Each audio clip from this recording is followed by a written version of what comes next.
Talo whaki tala o te .tv mo te pōnei au ko tila sa te o, a watu whaki whakatalo whanga ki whanau tūwalu wane e nono mai whenua mau.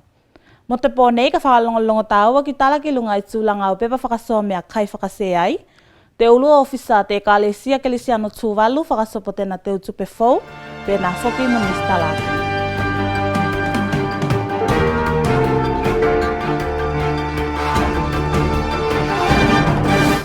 Te pepa whakasoasoa mea kai te lāni whakangālui i māsina ko nei ko teka, ko o tini whakangata nei. Te pepa tēnei se taumawhainga te komiti o nono ki te lawa leo mea kai a te atu whenua i te taimi o te whaamai tēnei ko te COVID-19. Sau iluma ki Jonam te talamaia. I lunga i whanawhuti nei, e tolu taimine whakangālui i te polokalame tēnei te mālo, whātasim businessi, ki te whakasoanga ke pāngatasi a tino i tonginga mea kai. I te polu atolu o me, nei kuiei ki tā awhi te whakaonganga te whaiwhainga tēnei, ona ko whautuanga mai te komiti. Ko ngai tonu ko whakangata iei a te whakaonga o pepa ko nei, ona ko te kilo atu e lava mea kai a tātou i loto i stoa, ko la whoki mawhai o lava lei te awatu ki tua i tō whenua mai tu ato te lau mua. Ona ko wakakako a tātou ko nei loe lawene tātou tū mau te solo mai ki loto i te atu whenua. Te business e ta silunga i te lau mua nei, ne whapatonu mai nei e tūlanga o te lava mea kai, mai se alaisi, masi, whalawa mo suka. Makataka ko tiri tāpua i tāpua whanu, kasi kiro te ota mea. Neo ko mai i runga i te atu whenua. Neo ko basic food te loko la masani nā i te waitau tēnei. Se ki toi ota nā te una o te bisinisi. Se kasi ao ngai ota i nei. Ko i pai aki nei na ana meo ane mai huri wakako talua. Nā ko te wakakaora tēnei e isi a pusakako e uke hui pusakako nā i mua mai se a mea whare no nei whakatu tū whare. Nisi mea ka kola i tau kāpa i kāpu makaure. Ne whakaasi mai ne te sui o te Mackenzie Trading Limited, mei te business lato ne taipokotia i taimi tēnei ni whakaonga iei a pepa whakasoa mea kai te taimi tēnei ni whakangalua iei. Nasi te pokotia ngā māo ki mai se o mea kai kone ki wharao ano o suka ne, e mo laisi ne. A jero ne o ua me Dea, mai ngā mea kai tēnei whai ngata o teo le man tātou. Ai ona ko pui tātou te tūla whono. Tāna ko mawhai i isi mea oa. Mawat ne mātou ko manua ne. Eo ko whalawa ko te lewa pai roto i te verasi a te moista tā te whalawa o kā ko a tanga ko se lei ne. Kā ko siu a tanga a Tāme se mea whakawhanono, tāme se lusi mo kei tina nei ai te bisinisi. Mai tawhalo o te pokotianga o te whanawhanonga o te whakataua business lunga i te lau mua nei, kai whawhtai me tēnei ko whokilo te whakatauanga māsani o kāko. Ne whapatonu mai te komiti o nono ki whakasoanga mea kai te atu whenua, me tūlanga mea kai, a business ko nei e toka i te waitau nei, e mawhai o whakasoa ki e te atu whenua i loto i stolu māsina. Kai mai tawhai ei, a wakakako ko nei loe tū mau te au mai o kako mea kai e te atu whenua, te la ko se lasi te pokotia i te se aine mea kai masani i business. Sawiluma ki tiona mo tala te .tv. Te poloteke e tasi mai lalo i te matangaluenga o te mafulifulinga tau aso, ko te Isaac, ne ngā lue ki te whaitenga te mape o Whanawhuti. Te ngā luenga tēnei whesosoani ki ngā luenga te matangaluenga, mai se te whakaokonga whesosoani i taimi whakalawe tupu. Tēnei teime se tēnei loko me te katoatoanga. Te whaitenga o mape se tāpula e tasi lo te ngā luenga o te poloteki, mo te whakamoemoenga mālunga ki whesosoani ki te matangaluenga i tūlanga whakalawe.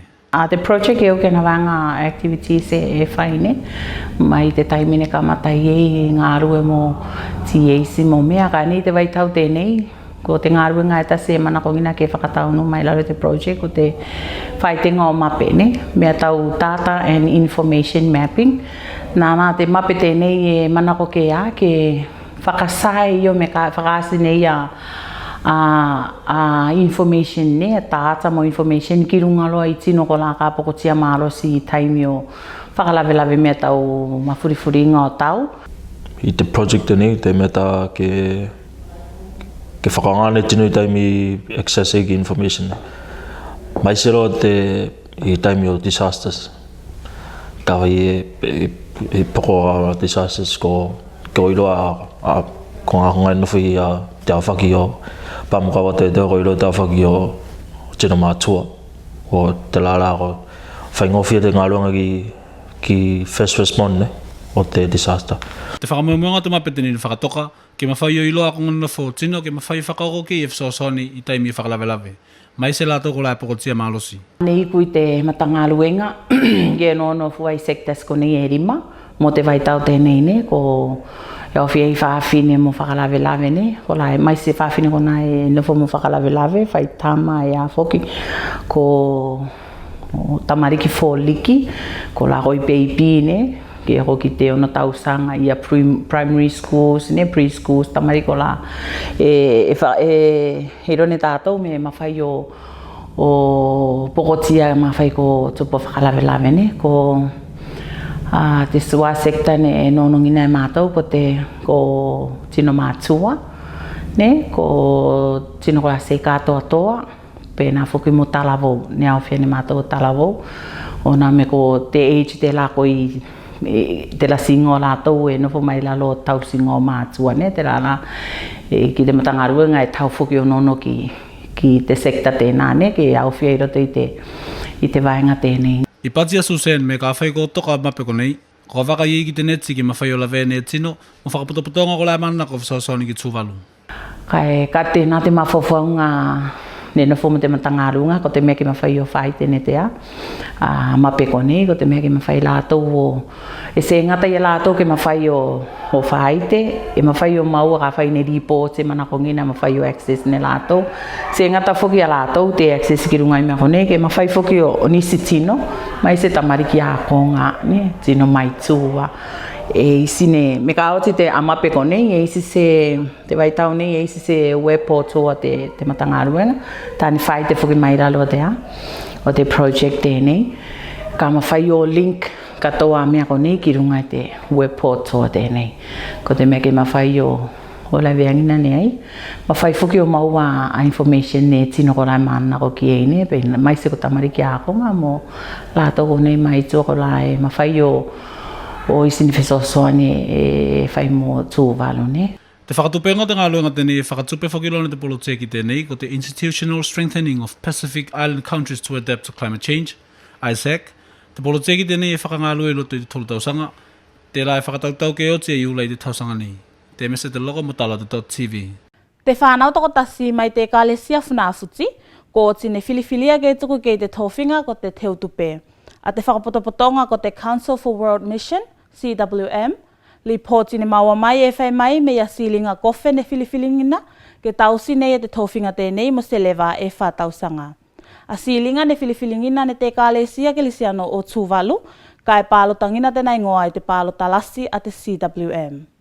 Te tōwhinga la tēnei, ka waka muna ne, o te tōwhinga o te teutupe o te CWM, I o te teutupe o te whakaputupuanga tēnā o te lāmo sāni I a sokola. E lala e nofo se tausu ono e kālesia mai regions, ne? Regions e ono. Ola e kawi loto I te whakaputupuanga tēnei, ne? Tēnei whakaimo tātou o te Council for World Mission, Ia mo o te lāmo sā, te London Missionary Society, ne oki whakate pālota tēnei I te vaiaso tēnei, I te aso luke, te vaiaso tēnei. Ne pālota katolo I regions e ono, ne? O nā mai te Pasifika, ne? Mai Asia, ne? Lua regions mai Asia. Afrika, ne?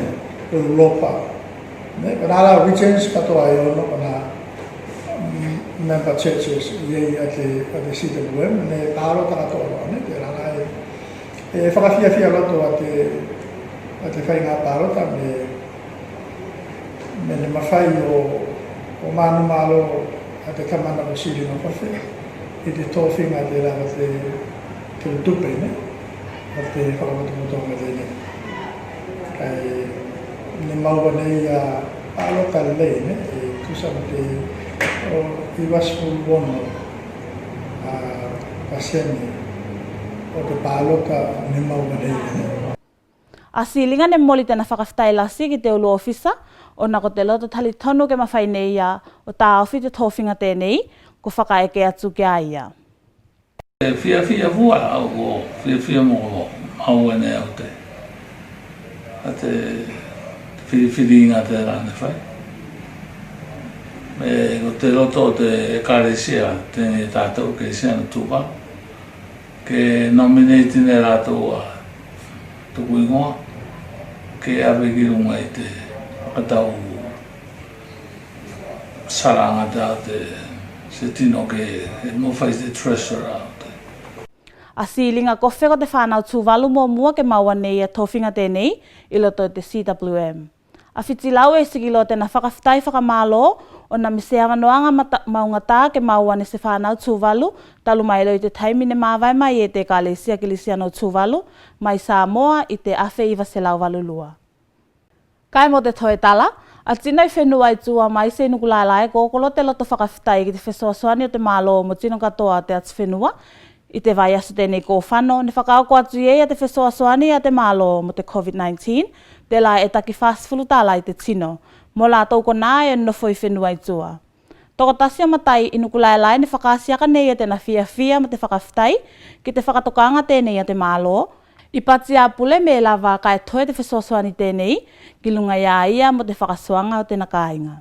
Trausuta tēnei. Haftai ero. Te awhakere te kāinga o kuia te vai tau tēnei, tino ngā whunu tokotasi. Te kāinga o kuia. Te rako maua ne au te māteu te walu se lau, walu sifurutara. Au ero i tapu pilonga, te lava ki te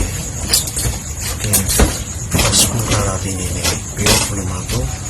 Te rako te walu sifurutara i te tino ne, te awa māsina. Ia ko tapu pilonga te mtau kāinga e lava ki.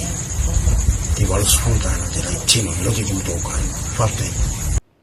I vai asoko nei ko teka, a tino ngā lue mai se te ministule o tupe, ni ngā lue mā losi ke mawhai o toka a te whesoasoani tēnei mō tino i tua atu o whanawhuti. I te vai aso nei lātou ne toi ngā lue ki te whakatokanga te whesoasoani tēnei mō whanau tūwalu i tua atu o te atu whenua, mai se tamalike a konga gola e se tongi ne te mālo. Ko nāla tala o te .tv mo te pōnei, whakawhitai mo te whakalongolongo mai, ka e tō whā ke mani e te pō.